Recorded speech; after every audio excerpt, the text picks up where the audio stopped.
Berikutnya, di antara permasalahan wudu yang wajib untuk kita ketahui yaitu nawaqiduhu, pembatal-pembatal wudu. Iya. Perkara-perkara yang itu bisa merusak wudu kita. Sehingga apabila seseorang mengalami pembatal-pembatal yang nanti kita akan sebutkan, dia harus wudu ulang. Iya. Dia harus berwudu lagi, ya, karena wudu yang pertama itu dianggap tidak sah.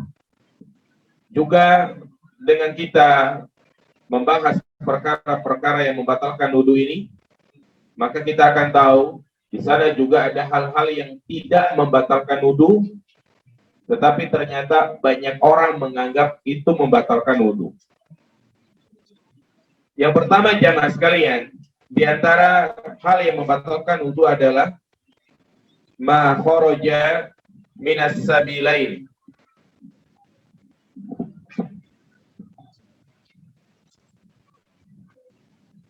Nah, ma kharaja minas sabilain. Apa yang keluar dari dua jalan. Yaitu keluar sesuatu dari dua jalan. Al-qubul wa dubur. Baik dari kubul, kemaluan depan, wa dubur atau kemaluan belakang. Iya. Ini pertama. Artinya seorang yang dia sudah berwudu, kemudian keluar sesuatu dari salah satu dari dua kemaluannya, maka batal wudunya. Min baulin au ghaitin au rihin. Baik itu berupa kencing, ya, kotoran, atau rih, angin. Iya, angin. Liqaulihi ta'ala, sebagaimana firman Allah Subhanahu wa ta'ala, au jaa ahadun minkum minal ghaid, atau salah seorang di antara kalian datang dari buang hajat. Wa huwa kinayatun an qada'il hajat. Ya, ini merupakan kinayah dari buang hajat. Dan juga berdasarkan sabda Nabi sallallahu alaihi wasallam, la yaqbalullahu salata ahadikum idza ahdatsa hatta yatawadda. Allah tidak menerima salat salah seorang di antara kalian apabila dia berhadas sampai dia berwudu. Wa qala rajulun min Hadramaut, berkata seseorang dari Hadramaut, mal hadas ya Abu Hurairah? Apa itu hadas wahai Abu Hurairah? Qala fusaun au durratun, yaitu keluar angin alias kentut. Ini jelas ya bagi kita semua bahwasanya keluar sesuatu dari kemaluan depan maupun belakang itu membatalkan wudu. Pertanyaannya, bagaimana jika air kencing atau juga kotoran itu keluar dari selain dua jalan? Misalnya seorang yang sedang sakit, terkadang di perutnya itu dipasang selang untuk kencing atau BAB. Apakah hal ini juga membatalkan wudu? Jawabannya, na'am. Jadi, walaupun itu tidak keluar dari dua jalan, keluar dari jalur yang lain, kalau itu adalah berupa kotoran, baik kencing maupun kotorannya, maka itu juga membatalkan wudu. Iya. Kama yanquduhu khurujul madhi wal wadi. Nah, demikian pula wudu itu batal dengan keluarnya madhi dan wadi. Sebagaimana yang telah kita jelaskan pada pembahasan macam-macam najis, bahwasanya yang keluar dari kemaluan seseorang itu banyak, apalagi wanita. Iya, ada kencing, ada mazi, ada wadi. Mazi yang sudah kita jelaskan adalah ma'un abiyad raqiqun ladzid, yaitu air atau cairan yang putih, pekat, lengket, keluar ketika syahwat dan keluarnya itu tanpa terasa. Iya. Misalnya seorang suami yang sedang mesra-mesraan dengan istrinya keluar cairan, maka itulah disebut namanya madhi. Dan madhi itu membatalkan wudu, tetapi tidak wajib mandi. Yang wajib mandi adalah keluar mani. Yang mani keluarnya itu diiringi dengan rasa nikmat dan kesudahannya itu capek. Dan keluarnya juga dengan memancar. Iya. Demikian pula al-wadi. Jadi wadi adalah cairan yang keluar dari kemaluan seseorang, lengket, yang biasanya keluar setelah kencing. Ya, keluar dia setelah kencing, biasanya setelah dia melakukan aktivitas berat, olahraga misalnya, kemudian dia kencing, setelah kencing ada keluar cairan yang lengket, maka itu namanya wadi. Wadi ini najis, madhi juga najis, maka jika seorang keluar cairan-cairan seperti ini, maka dia wajib untuk berwudu. Iya, dan juga mencuci kemaluannya. Halnya apabila pakaiannya itu terkena kencing, maka pakaiannya harus diganti. Dalil yang menjelaskan masalah ini adalah hadis Ibnu Abbas. Qala al-mani wal wadi wal mari. Amma al-mani fa huwa alladhi minhu al-ghusl. Mani, wadi, madhi. Ini cairan yang keluar dari kemaluan seseorang. Adapun mani, maka wajib baginya untuk mandi. Adapun wadi dan madhi, apa kata Nabi? Igsil zakaroka au madzakiroka. Cucilah, basuhlah kemaluanmu atau tempat sekitar kemaluanmu. Wa tawaddu wudu'aka lis-shalah. Kemudian berwudulah sebagaimana wudu untuk sholat. Ini poin yang pertama. Jadi di antara pembatal wudu adalah apa yang keluar dari dua jalan. Diperkecualikan bagi orang yang memiliki penyakit kencing terus atau disebut dengan beser. Maka dalam istilah ilmu fikih disebut sulusul baul. Seseorang yang punya penyakit seperti ini, maka ya, dia tidak mengapa untuk tetap melanjutkan sholatnya. Karena ini suatu kesulitan yang mana dia harus mengambil hal yang mudah baginya. Ya, terkadang ada seorang yang pokoknya kalau dia ruku pasti kencing.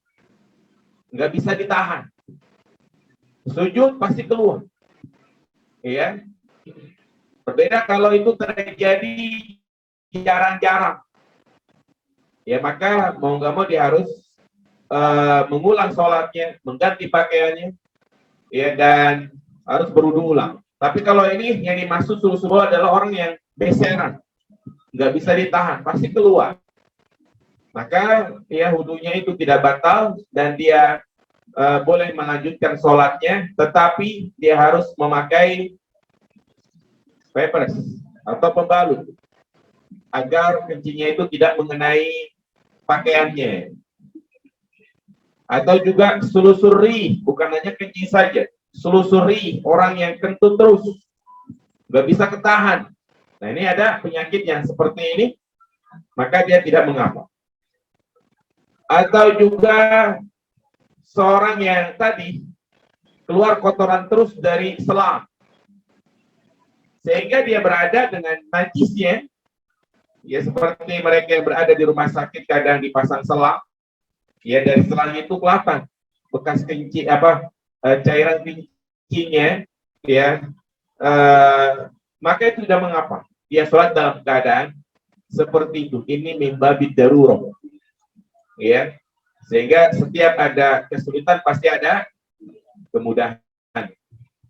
Inna ma'al usri yusra. Ya, sungguhnya setiap kesulitan pasti ada kemudahan. Allah Subhanahu wa taala tidak memberatkan seorang hamba kecuali sesuai dengan kesanggupannya. Jangan sampai dalam kondisi seperti itu dia nggak sholat. Ya, inilah yang berdosa. Karena di antara waswas syaitan yang membisikkan hati seorang yang sedang dalam keadaan sakit dan dalam keadaan seperti itu, ya, maka syaitan membisikkan agar dia tidak sholat. Dia memberikan was-was percuma sholat, masih ada najis dan yang lainnya. Padahal tidak seperti itu. Fattaqullaha mastata'tum. Bertakwalah kepada Allah sesuai dengan kemampuan kalian. Jelas poin pertama jemaah? Nah, pembatal yang kedua, an-naumul mustaghrib atau mau an-naumul mustaghraq. Tidur yang nyenyak. Tidur yang nyenyak. Bagaimana batasan tidur yang nyenyak itu? Alladzi la yabqa ma'ahu idrakun. Yang tidurnya itu betul-betul menghilangkan kesadarannya. Karena orang tidur kan ada dua keadaan jemaah. Ada yang tidurnya itu nyenyak, ya artinya dia tidak sadar sama sekali, tidak mengetahui apa yang terjadi di sekitarnya. Seperti misalnya kita tidur di malam hari, ya kadang tetangga kebakaran juga nggak tahu, maka itu namanya tidur nyenyak. Ya, motornya diambil juga dia nggak tahu. Nah, ada lagi tidur yang nggak nyenyak, seperti orang nundutan, tahu nundutan? Ya, jadi dia tidur, sadar lagi, ya setengah sadar. Nah, maka yang membatalkan wudu adalah tidur yang nyenyak. Adapun kalau tidurnya masih nundutan setengah sadar, itu tidak batal. Sawa'un kana mumakkinan mak'adatahu minal ar'amla. Baik dia tidurnya itu sambil dalam keadaan duduk di lantai atau tidak. Selama ini kita memahami tidur yang membatalkan wudu adalah tidur yang telentang. Kalau tidurnya duduk kagak batal. Maka ini keliru. Yang benar, baik tidurnya dalam keadaan telentang ataupun dia dalam keadaan duduk, kalau memang tidurnya itu sudah sangat nyenyak, maka batal wudunya. Ya. Jadi terjadi biasanya pas Jumatan. Imam sudah mulai innal hamdalillah kok tidur dia. Sadar-sadar, Mas, bangun Mas, sudah selesai sholat. Sholat. Hah? Iya, maka batal wudu. Kalau misalnya ada yang tidur, ya, tidur, maka sebenarnya bagi khotib untuk mengingatkan, nggak apa-apa. Jadi jamaah yang ngantuk segera ambil wudu. Maka jangan sandaran di mana? Di tiang. Ya, dan diusahakan kalau memang dia seperti itu sebelum Jumatan dia tidur dulu. Dan juga yang sebelahnya, ya untuk ya mungkin mengingatkan dengan cara diusap punggungnya, ya supaya dia bangun.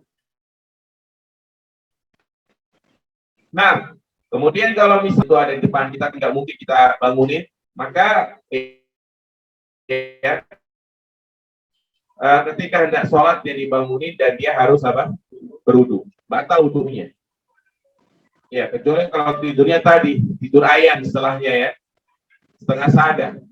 Tadi imam bahas apa? Pokoknya takwa begitu dah. Nah, jadi intinya tidur itu yang membatalkan wudu, tidur yang nyenyak.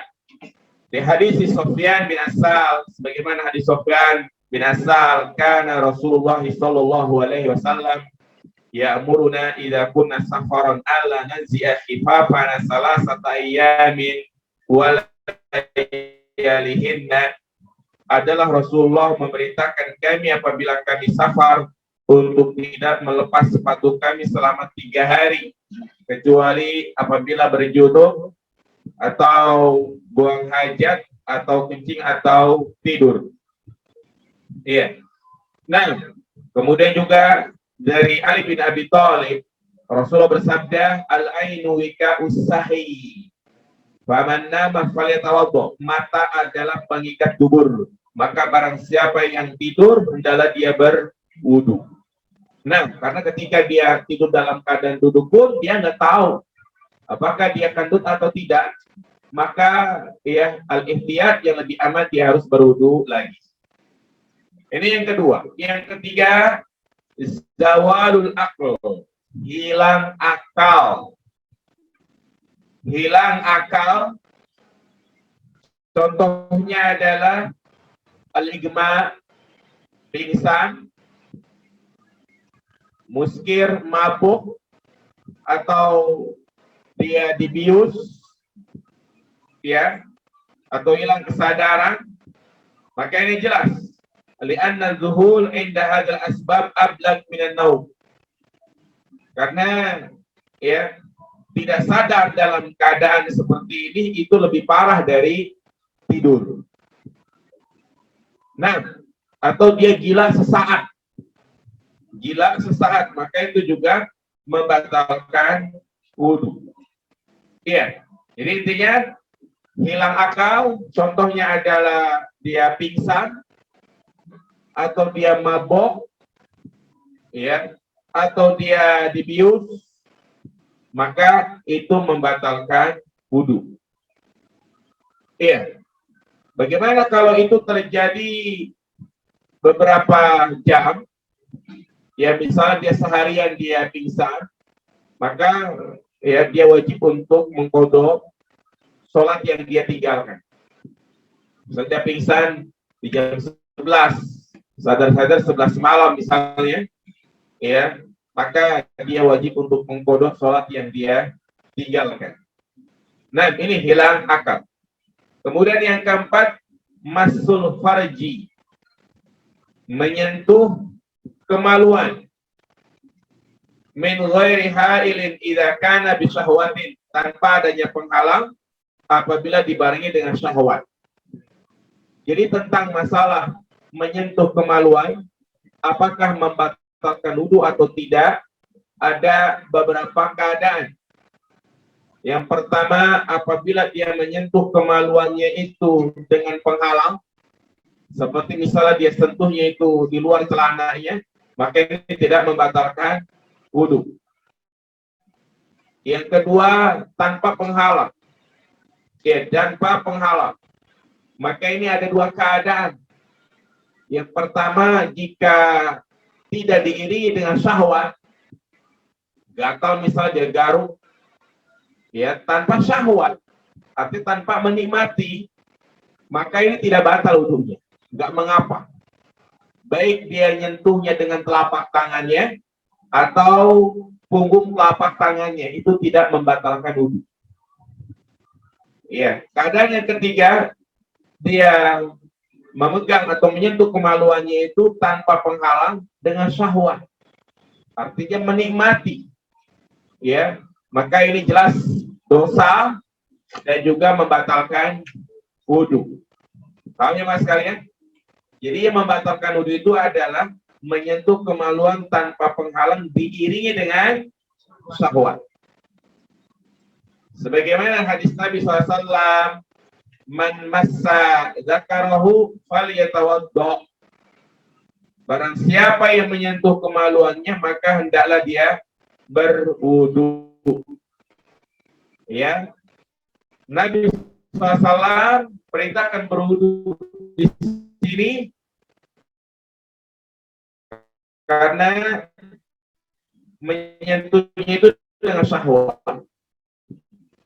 Adapun dalil yang menyatakan membatalkan wudu adalah kisah seorang sahabat yang bertanya kepada Nabi, sahabat yang dia menyentuh kemaluannya setelah berwudu, apakah membatalkan wudu atau tidak? Nabi mengatakan, hal huwa illa bid'atun minka. Jadi kemaluanmu itu seperti anggota tubuh yang lain. Artinya tidak membatalkan wudhu. Artinya menyentuh kemaluan itu seperti kita pegang tangan. Kita megang tangan, batal nggak? Enggak. Pegang leher? Tidak. Nah, demikian pula memegang kemaluan. Ya, wa huwa bid'atun minka illam yaktarin bil masjid syahwa. Yaitu jika dia menyentuhnya tanpa diiringi dengan syahwat, seperti dia memegang anggota tubuhnya yang lain. Nah, ini jamaah yang dirahmati Allah Subhanahu wa taala. Jelas ya? Jadi menyentuh kemaluan yang membatalkan wudu bagaimana? Yang diiringi dengan syahwat, dia menikmati. Kalau ada yang bertanya, bagaimana seorang ibu yang dia sudah berwudu, udah mau sholat, anaknya kencing, dia jebokin. Pertanyaannya, ketika dia nyebokin anaknya, mungkin anaknya itu BAB gitu ya, dia sentuh kemaluannya, apakah dia wajib wudu lagi atau cukup mencuci tangan saja? Nah, jawabannya cukup mencuci tangan saja, tidak wudu lagi. Tidak wudu lagi. Ya.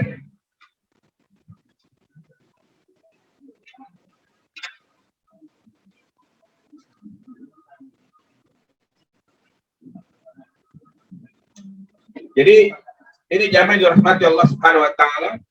Poin yang keempat ya. Kemudian yang kelima, aklu lahmil ibil. Di antara hal yang membatalkan wudu adalah makan daging unta. Ada pernah makan daging unta jamaah? Belum. Enggak ada di pasar ya. Di hadis Barra bin Azib, Rasulullah bersabda, tawaddu'u min luhumil ibil wala tawaddu'u min luhumil ghanam.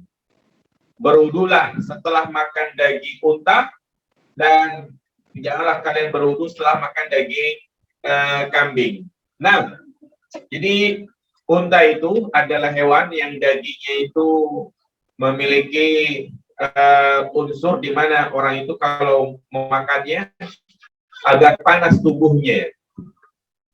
Ya, sehingga dalam keadaan seperti itu dia mendinginkan dengan berwudu. Ini sebagian ulama mengatakan seperti itu.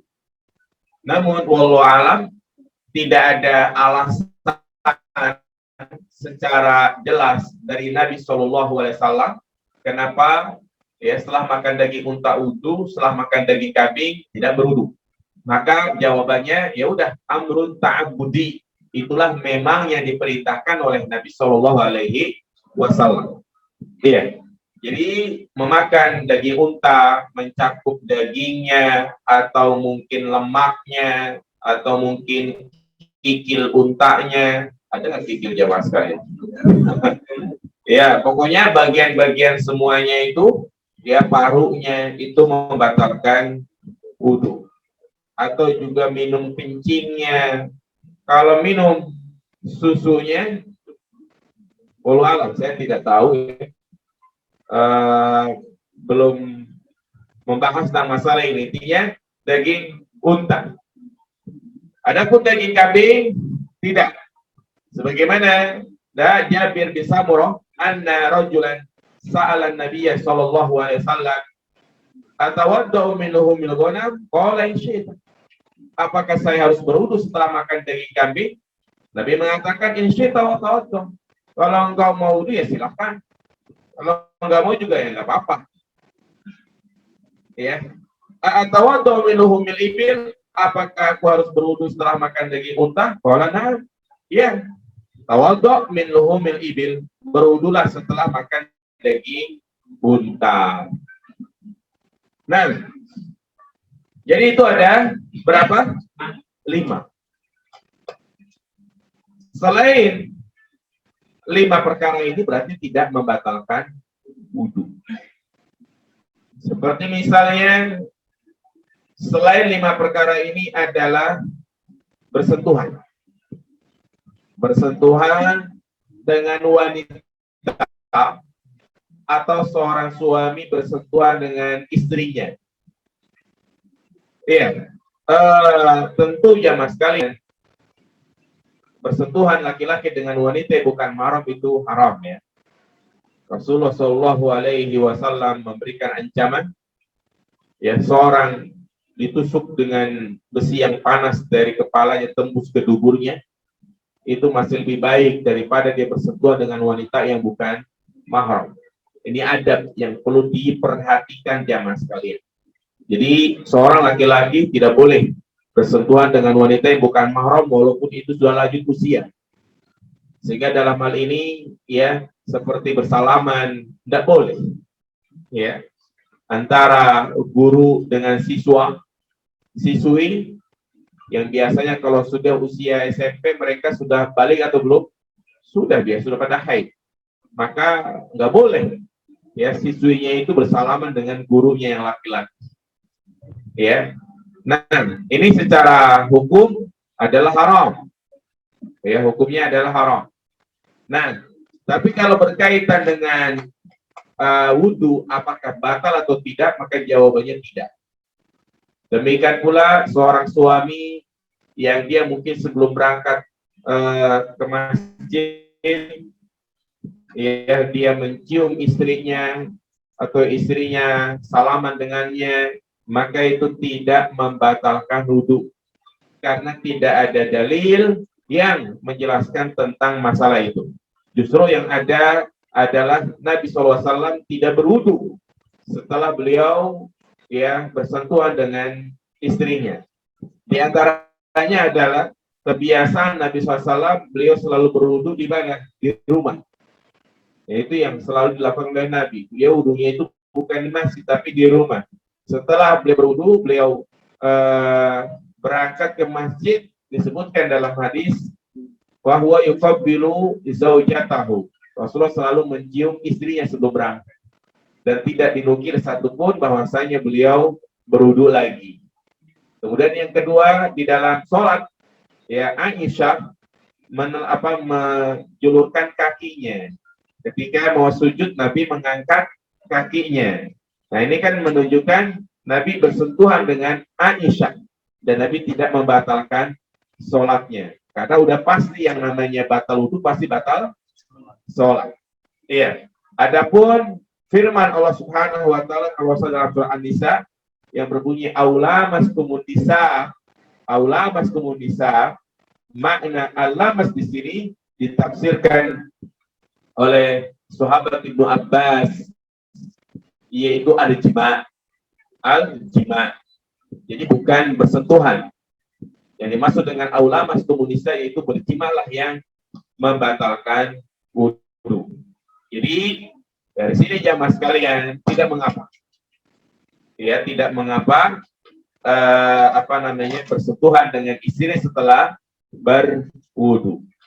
Ya, dan juga nggak perlu bersusah payah harus pakai sarung tangan segala macam, nggak perlu. Bahkan juga yang lebih anehnya lagi, kadang orang kita yang mungkin katanya mengikuti mazhab Imam Syafi'i yaitu berpendapat batal. Nah, ketika dia berada di Mekah, ketika ditanya, gimana nanti kalau di Mekah umroh, kan otomatis tuh kadang nggak sengaja bersentuhan. Ya, mereka menjawab, ya kita pindah mazhab. Pindah mazhab. Ya, kalau di Saudi mah kita mazhabnya Hambali begitu. Ya, ini jawaban yang tidak tepat. Jadi yang benar, bersentuhan dengan istri selesai berwudu maka itu tidak membatalkan wudunya. Jelas ya, Mas? Nah, keluar darah apakah membatalkan wudu? Kalau darah haid batal. Tetapi ya selain darah haid, misalnya ada luka giginya berdarah atau mungkin tangannya luka, maka itu tidak membatalkan wudu. Ya, jelas jemaah sekalian. Ini pembahasan yang pertama berkaitan dengan pembatal wudu. Berikutnya, jemaah dirahmati Allah Subhanahu wa taala, ma yajibu lahul wudu wa ma yahrumu alaihi al-muhdits. Ya, apa saja yang seseorang diwajibkan untuk berwudu? Kapan orang itu wajib berwudu? Dan apa saja yang diharamkan bagi orang yang nggak punya wudu? Iya. Di sini mu'alif menjelaskan ada dua, di mana seorang itu ya wajib wudu. Yang pertama as-sholat, jika dia hendak mengerjakan sholat. Ini jelas bagi kita, sholat apa saja, baik itu sholat wajib maupun sholat sunnah.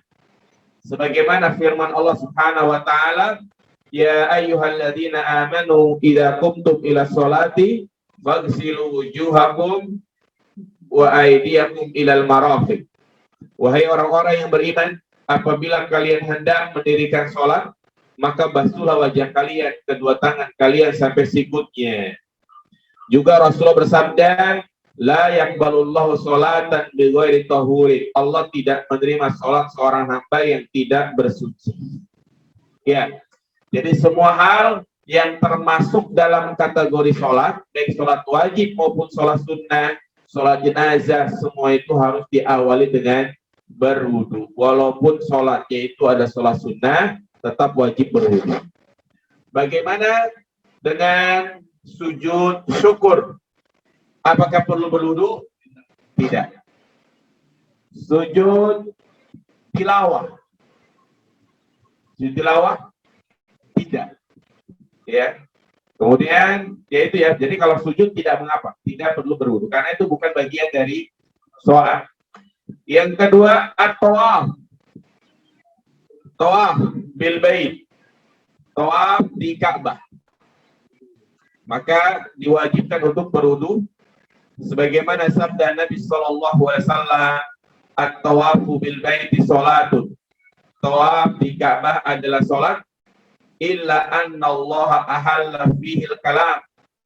Hanya saja di dalam tawaf Allah membolehkan untuk berbicara. Jadi tawaf apa saja diwajibkan untuk berwudu. Siapa yang bisa menyebutkan macam-macam tawaf? Tawaf wada, terus tawaf ifadah, tawaf kudum, terus tawaf umroh, terus tawaf batu Quran. Ada? Oh, ya, jadi tawaf wada ini tawaf dilakukan ketika seorang mau meninggalkan Makkah. Misalnya jamaah haji yang ingin pulang balik ke kampung halamannya, maka sebelum dia pulang, sebelum dia beranjak ke Bandara Jeddah, maka dia tawaf dulu. Berapa putaran? 7 putaran. Nah, dan selesai tawaf wadah, nggak perlu sholat sunnah lagi, langsung pulang. Nah, kemudian dan juga tawaf wadah ini yang terakhir ya. Kadang saya dapati pulangnya mah habis zuhur, tawafnya habis subuh atau mungkin sebelum subuh. Jadi sebelum subuh dia tawaf wada, sementara dia masih sholat subuh berjamaah di situ, bahkan sholat duha juga di situ di Masjidil Haram, bahkan sholat zuhur juga masih di Masjidil Haram. Baru dia pulang. Ini keliru. Yang namanya tawaf wada adalah tawaf yang terakhir. Artinya selesai tawaf ya sudah pulang begitu ya. Nah, dan tawaf wada ini boleh dilakukan, artinya disyariatkan baik yang melaksanakan ibadah haji maupun umroh. Memang ada perbedaan pendapat dalam masalah itu. Sahih, yang umroh pun kalau pengen balik ke Indonesia maka dia tawaf wada. Kemudian juga tawaf ifadah. Apa itu tawaf ifadah? Tawaf yang dilakukan bagi jamaah haji pada tanggal 10 Dzulhijjah setelah dia melempar jumroh Aqobah, kemudian mencukur rambutnya, menyembelih al-hadiyu, dia langsung ke Mekah untuk melaksanakan tawaf. Disebut namanya tawaf ifadah dan sa'i. Yang tawaf ifadah ini merupakan rukun haji. Orang yang haji tidak tawaf ifadah maka hajinya tidak sah. Ada lagi tawaf umroh. Tawaf umroh yaitu tawaf ketika kita melaksanakan ibadah umroh, karena umroh itu lebih ringkas. Umroh itu hanya tawaf, sa'i, tahallul. Kalau haji kita kerjakan sampai 3 hari sampai 5 hari ya, dari tanggal 8, 9, 10, 11, 12, 13 hampir seminggu. Adapun umroh cuman 2-3 jam. 2-3 jam. Nah, terus kenapa kok kita lihat sekarang orang yang berangkat umroh sampai 9 hari, 12 hari? Kok lama? Iya, lama cari oleh-olehnya. Nah, sebenarnya sebentar. Yaitu tawaf umroh. Kemudian ada lagi tawaf sunnah. Tawaf sunnah yaitu tawaf sunnah seperti sholat sunnah. Kapan saja boleh orang itu mengerjakan tawaf. Tetapi tetap maksimal tawaf sunnah berapa? 7 putaran, nggak boleh kurang dan nggak boleh lebih. Ya, ya kita berdoa semoga saja umroh kembali dibuka. Ya karena udah 2 tahun kita tidak umroh. Ya, ya mudah-mudahan sebentar lagi kita dipersilakan untuk melaksanakan ibadah umroh. Ya, jadi intinya tawaf ya, tawaf ini diantara syaratnya dia wajib untuk berwudu terlebih dahulu. Memang ada perbedaan pendapat, tetapi pendapat yang dikuatkan oleh pengarang di sini wajib untuk berwudu. Nah, jelas sampai sini jamaah sekalian. Kemudian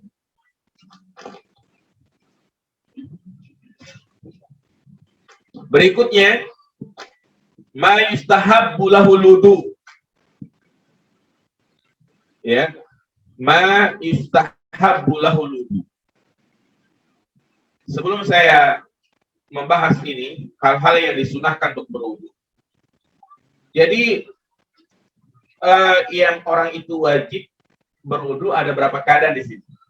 2. Kenapa tidak disebut baca Al-Quran? Iya. Apa hukumnya wudu bagi orang yang hendak membaca Al-Quran? Wajib atau sunnah? Iya. Di sini memang terjadi perbedaan pendapat di kalangan para ulama. Ada yang mengatakan bahwasanya syarat membaca Al-Quran, ini kita berbicara baca Al-Qurannya pakai mushaf ya. Kalau baca Al-Qurannya pakai HP atau hafalan atau aplikasi lain, media lain, maka sepakat para ulama nggak punya wudu juga nggak apa-apa. Nah sekarang kalau kita baca Al-Qurannya pakai mushaf, nah ini yang diperselisihkan oleh para ulama. Sebagian ulama mengatakan wajib. Berdasarkan hadis Nabi Shallallahu Alaihi Wasallam, la yamassul Quran illa tahir. Al-Quran tidak boleh disentuh kecuali orang yang suci. Dalil yang pertama. Dalil yang kedua terdapat dalam surat Al-Waqiah, la yamassuhu illa al-mutahharun. Al-Quran itu tidak boleh disentuh kecuali oleh orang yang disucikan. Dari 2 dalil ini, sebagian ulama mengatakan wajib kalau kita baca Al-Quran dengan mushaf untuk berwudu terlebih dahulu. Berarti kalau dia tidak wudu, dia berdosa. Ini pendapat yang pertama. Pendapat yang kedua, dan ini pendapat yang saya lebih condong kepadanya. Ya. Pendapat yang saya pribadi menguatkan bahwasanya membaca Al-Quran dengan mushaf itu tidak wajib untuk punya wudu dulu. Sifatnya hanya sunnah. Dianjurkan, artinya tidak berwudu juga nggak apa-apa. Maka dari sini kalau kita lagi baca Quran nih, lagi baca surah Al-Kahfi misalnya di hari Jumat, baru berapa ayat kentut, maka lanjutkan nggak apa-apa. Jadi nggak harus wudu lagi. Lah, mana dalilnya? Maka jawabannya tidak ada dalil yang menjelaskan tentang wajibnya berwudu bagi orang yang ingin membaca Al-Quran. Kalau dijawab lagi, tadi kan ada dalilnya ya kan? bahwasanya nggak boleh Al-Quran disentuh oleh orang yang tidak punya wudu. Maka kita jawab, perhatikan ya mas sekali. Ketika Rasulullah mengatakan la yamassul Quran illa tohir, Al-Quran tidak boleh disentuh kecuali oleh orang yang suci. Kalimat tohir ini umum. Maka banyak pertanyaan. Suci di sini apakah suci jiwanya?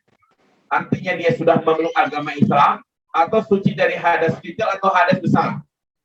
Maka ternyata kalau kita lihat redaksi hadis yang lain, yang dimaksud dengan suci di sini di mana dia sudah memeluk agama Islam. Bukan berbicara masalah suci hadas kecil, hadas besar. Paham ya, Mas? Nah, buktinya adalah Abu Hurairah. Ketika dia bertemu dengan Nabi dalam keadaan junub, dia malu. Akhirnya dia ngambil jalan yang lain. Nabi lihat dia. Besoknya, Nabi ketemu lagi, wahai Abu Hurairah, kenapa kemarin kamu lari? Kata Abu Hurairah, saya dalam keadaan junub. Apa kata Nabi? Innal mu'min la yanjus. Sesungguhnya orang mukmin itu tidak najis walaupun dalam keadaan dia junub. Sehingga boleh megang Al-Quran, baik orang yang nggak punya wudu, bahkan orang yang berhadas pun tidak mengapa megang Al-Quran. Bahkan wanita haid juga boleh. Nanti kita akan lanjutkan. Nah, kita sholat isya dulu. Alhamdulillah. Wassalatu wassalamu ala Rasulillah wa ala alihi wa sahbihi wa mawala. Asyhadu an la ilaha illallah wahdahu la syarikalah wa asyhadu anna Muhammadan abduhu wa rasuluhu la nabiyya ba'da. Iya. Itulah tadi dua pembahasan penting berkaitan tentang wudu. Yang pertama, pembatal-pembatal wudu, dan yang kedua, perkara-perkara yang diwajibkan untuk berwudu. Tadi terakhir kita sampaikan tentang hukum berwudu bagi orang yang hendak membaca Al-Quran. Karena dari masalah ini bercabang hukum orang yang berhadas besar memegang Al-Quran. Demikian pula hukum wanita haid menyentuh mushaf untuk dibaca. Pertanyaannya, boleh atau tidak? Jadi tadi saya sampaikan ada dua pendapat dalam masalah ini. Dan dua pendapat ini adalah pendapat yang saya nilai sama-sama kuat. Ya, yang pertama tadi tidak boleh wanita haid menyentuh mushaf, dan dari sini juga orang yang menyentuh mushaf harus punya wudu. Ya, dan ini pendapat kebanyakan para ulama. Adapun pendapat yang kedua yang saya lebih condong kepadanya, ya, bahwa menyentuh mushaf itu tidak wajib untuk berwudu, hanya dianjurkan. Adapun dua dalil yang mereka sampaikan, yang pertama adalah la yang disentuh kecuali oleh orang yang suci dari hadas kecil maupun hadas besar, tetapi suci dari apa? Kekufuran. Artinya dia sudah memeluk agama Islam. Karena orang yang sudah memeluk agama Islam, dia dikatakan tohir, suci. Ya, al-mu'min la yanjus, orang mukmin itu tidak najis. Makanya ketika Umar bin Khattab, ketika itu dia belum masuk Islam, ingin memegang Al-Quran, nggak boleh. Kenapa? Karena dia dalam keadaannya masih kafir. Iya. Kemudian dalil yang kedua yang mereka sampaikan adalah surat Al-Waqiah, ayat berapa itu ya? La yamassuhul Qur'an illal mutahharun. La yamassuhu illal mutahharun. Al-Quran itu tidak disentuh kecuali oleh yang disucikan. Nah, ini ayat ini bukan berbicara tentang hukum menyentuh mushaf, tapi ayat ini berbicara tentang mushaf Al-Quran yang ada di Lauhil Mahfuz. Dan Al-Mutahharun di sini maknanya adalah bukan orang yang suci, tapi Al-Mutahharun adalah makhluk yang disucikan. Siapakah mereka? Para malaikat. Ya, maka kembali kepada hukum asal bahwasanya boleh seorang yang tidak punya wudu untuk memegang mushaf Al-Quran. Ya, ini dari pemaparan dua pendapat. Ya, tentunya saya kembalikan kepada antum semuanya. Ya, ambil mana yang paling menenangkan hati. Ya, saya kira itu cukup pembahasan tentang wudu. Adapun pembahasan berikutnya agak panjang, yaitu hal-hal di mana kita disunahkan untuk berwudu. Ya, di sini ada sekitar 9 poin. Kalau kita sebutkan terlalu malam. Ya, jadi kita buka tanya jawab saja. Barangkali mungkin Bapak Ibu yang ada pertanyaan, silakan ditulis pertanyaannya. Ada sisa makanan di mulut, apa harus berwudu lagi sholatnya? Harus berwudu lagi atau sholatnya batal? Tidak ada makanan tersebut perlu dibuang atau dilopain. Iya, jadi ada sisa makanan nih, ya. Jika kita mendapati sisa makanan sebelum sholat, ya, misalnya habis makan sate gitu ya, lupa sikat gigi, kesilitan. Orang Betawi bilang apa? Kesilitan. Nah, maka kalau sebelum sholat mah nggak apa-apa ditelan, ya, nggak apa-apa, dan itu tidak membatalkan wudu. Kalau di dalam sholat maka ya diambil, ya, diambil, kemudian dia peperin ke bajunya, jangan baju orang ya. Ya pokoknya diambil, dibuang, ya. Jadi jangan ditelan batal dengan sengaja. Jadi intinya sisa makanan yang ada dalam mulut ketika kita sedang sholat dibuang atau dilopain. Iya. Nah, kalau dia makan itu membatalkan sholatnya, tapi tidak membatalkan wudunya. Karena di antara pembatal sholat adalah makan dan minum. Dibolehkan berwudu dalam keadaan tidak berpakaian di kamar mandi. Bagaimana keadaannya bila sedang berwudu, si kecil itu bangun? Batalkah wudunya?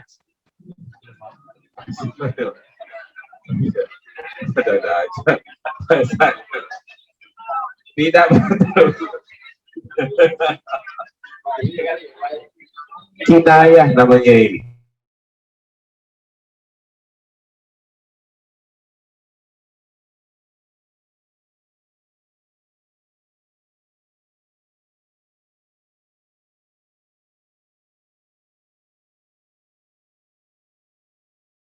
Menikmati, ya, dengan cara onani, masturbasi itu hukumnya haram. Haram, kecuali oleh istrinya. Sopan banget ya. Air mani itu najis dan harus mengganti pakaian karena terkena air mani. Pertanyaannya, apakah air mani itu najis? Gitu ya. Apakah harus mengganti pakaian? Tidak.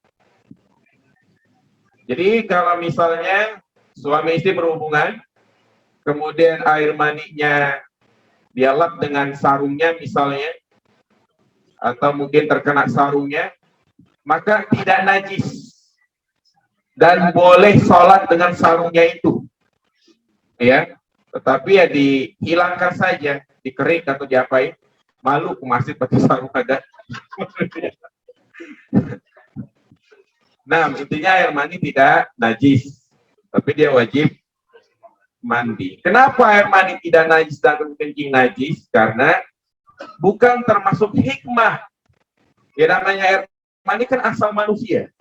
Dan dari air mani itu tercipta manusia-manusia yang soleh, para nabi dan rasul, maka bukan termasuk hikmah Allah kalau dikatakan asal manusia itu najis. Jelas? Dan yang kedua, tidak ada dalil yang menyatakan masalah itu. Artinya tentang najis air mani. Halal atau haramkah dan tidak berdosakah kita bila kita diundang oleh tetangga untuk acara kematian di rumahnya dan kita memakan makanan yang dihidangkan, sebagaimana kita tahu bahwa Nabi SAW tidak melakukan hal tersebut karena bagi orang sunat tidak ada yang melakukan hal seperti itu. Iya, jangan hadir jemaah sekalian. Kalau diundang acara-acara bid'ah seperti itu, ya, maka hilangkan rasa nggak enakan. Ya, ini penyakit nggak enakan gitu ya. Nggak enakan dalam kebaikan sih nggak apa-apa. Artinya kalau kita nggak nyumbang, nggak enak, harus nyumbang. Tetapi kalau nggak enakan dalam perkara bid'ah maksiat, maka itu nggak boleh. Kita harus punya pijakan, harus punya prinsip ya. Misalnya diundang, Pak, nanti rumah ya 7 hari. Oh maaf Pak, untuk acara seperti itu saya nggak bisa. Oh ya udah, makasih. Selesai. Pasti di belakang, gua mau itu udah ini Wahabi sesat gitu kan. Iya. Maka gimana jangan sekalian, nggak apa-apa. Ya nggak apa-apa, itu biasa ya. Tetapi kita kantong dengan sikap kita yang baik. Ya, kalau bisa antum datang ke rumahnya, kasih amplop Pak, ini buat keluarga makan sehari-hari. Insya Allah isinya bermanfaat, ada 5 juta Pak. Artinya nggak apa-apa, justru seperti itu kita bantu orang, bukan nyusahin dia harus bikin makanan segala macam gitu ya. Ya, jadi intinya berubah masyarakat kita. Kalau ada yang meninggal, kita lah yang nyumbang. Jadi saya harap ini untuk bisa saling memahami. Ya, misalnya sebagian masih mengadakan seperti itu, ya sudah, nanti kita sudah sampaikan. Dan mereka juga yang bersikap masih mengadakan acara tahlil seperti itu, jangan juga istilahnya sentimen dengan orang yang enggak mengadakan acara seperti itu. Ya sudah, artinya tetap kita bermasyarakat. Ya, jangan memaksakan diri karena ini kita berbicara masalah prinsip. Ya, masalah prinsip. Nah, jadi jangan sampai dikucilkan, diapakan, nggak boleh seperti itu jamaah sekalian. Ya, tapi kita tetap harus tampil yang pertama untuk masalah sosial. Ada kerja bakti, kita tampil yang pertama. Ya, misalnya warga sepakat untuk menggalang donasi, misalnya untuk bangun apa gitu ya, yang sifatnya untuk sosial, maka kita tampil yang pertama. Iya. Nah, jadi insya Allah itu kita dalam bermasyarakat tidak ada hal-hal yang membuat hati ini tersakiti. Iya. Ustaz, apa itu rububiyah dan apa itu uluhiyah? Rububiyah artinya ya meyakini bahwasanya Allah adalah sang pencipta. Allah adalah yang mengatur alam ini. Allah adalah yang memberikan rezeki kita semuanya. Allah adalah yang menghidupkan, yang mematikan, yang mengatur siang malam. Itulah yang dimaksud dengan rububiyah. Hal-hal yang berkaitan dengan perbuatan Allah. Kalau uluhiyah itu berkaitan dengan perbuatan hamba, di mana kita wajib beribadah hanya kepada Allah Subhanahu wa Ta'ala. Takut, cinta, tawakal, semuanya hanya ditujukan kepada Allah. Ini masuk dalam pembahasan materi tauhid, dan saya membahas kitab tauhid di Masjid An-Naba ya di Geraha Raya itu setiap Senin malam Selasa. Yang mau ikut silahkan untuk mendalami materi tauhid. Iya. Boleh dicontohkan posisi tangan saat takbir Ustaz? Boleh dicontohkan nggak, gitu ya? Ustadz kemarin membasuh hidung berapa kali ya? Iya, mengangkat tangan ketika sholat begini ya. Ada dua model. Yang pertama sejajar dengan pundak. Ingat posisi tangan, telapak tangan terbuka, ya, telapak tangan terbuka, jari jemari agak rapat seperti ini, ya, dan ini sejajar dengan pundak. Yang kedua sejajar dengan telinga. Ya, ini benar. Allahu Akbar. Allahu Akbar. Ya, jadi itu cara mengangkat tangan. Nanti kita akan sebutkan dalil-dalilnya. Jadi salah. Ya, salah mengangkat tangan seperti ini. Allahu Akbar. Adik berikan? Iya, ini salah seperti. Atau juga Allahu Akbar. Ya, mengarahkan jari jemari ke depan. Ini juga salah. Atau begini, atau dia sejajar dengan ininya, dadanya. Allah, begini ya, Allah. Nah, salah. Allah, salah. Jadi benar sejajar dengan pundak atau sejajar dengan telinga. Atau juga salah. Allah Akbar. Kita dulu. Nanti ada pembahasan seperti itu. Yang kedua, masalah membasuh hidung berapa kali? 3 kali. Sama seperti kumur-kumur berapa? 3 kali. Nah, umat Islam yang 72 golongan masuk neraka. Apakah kekal di sana? Tidak kekal. Yang kekal hanya pelaku-pelaku kesyirikan. Karena Rasulullah mengatakan, inna ummati, sesungguhnya umatku. Berarti mereka adalah umat Islam. Mereka masuk neraka tapi sifatnya tidak kekal. Nah, kemudian orang sakit dalam keadaan memakai pampers, apakah sah sholatnya? Sah. Fattaqullaha mastata'tum. Orang yang muntah dalam keadaan sudah berwudu, apakah batal wudunya? Tadi disebutkan nggak? Ada nggak pembatal wudu muntah? Tidak, berarti tidak batal. Namun disunahkan untuk berwudu lagi. Nanti kita akan bahas, ya. Nah, pacaran sudah jelas dilarang dalam Islam, sudah jelas. Tapi walaupun sudah tahu, tapi masih saja anak muda sekarang yang melakukannya, begitu juga dengan orang tua yang sudah tahu hukumnya, tapi masih membiarkan anggota keluarganya pacaran. Bagaimana hukumnya orang tua yang menyepelekan hal ini? Ya, ini mungkin teguran buat kita semua. Ya, memang inilah salah satu dilema, salah satu problem bagi orang tua, yang mana generasi milenial sekarang ini, ya mereka ya begitulah, ya mengikat cinta bukan dengan pernikahan orang tua, yang justru bersyukur ketika anaknya pacaran dianggap alhamdulillah anak gua laku. Artinya ini nggak boleh ya mas saya, haram. Wajib bagi orang tua untuk mengingatkan anaknya. Orang tua yang membiarkan anaknya pacaran, ancamannya adalah neraka. Rasulullah mengatakan, la yadkhulul jannata dayyus, tidak akan masuk ke dalam surga seorang suami kepala rumah tangga yang dayyus, yaitu membiarkan kemungkaran terjadi di tengah keluarganya. Allah katakan, ya ayyuhalladzina amanu qu anfusakum wa ahlikum naro, wahai orang-orang yang beriman, jagalah diri kalian dan keluarga kalian dari api neraka.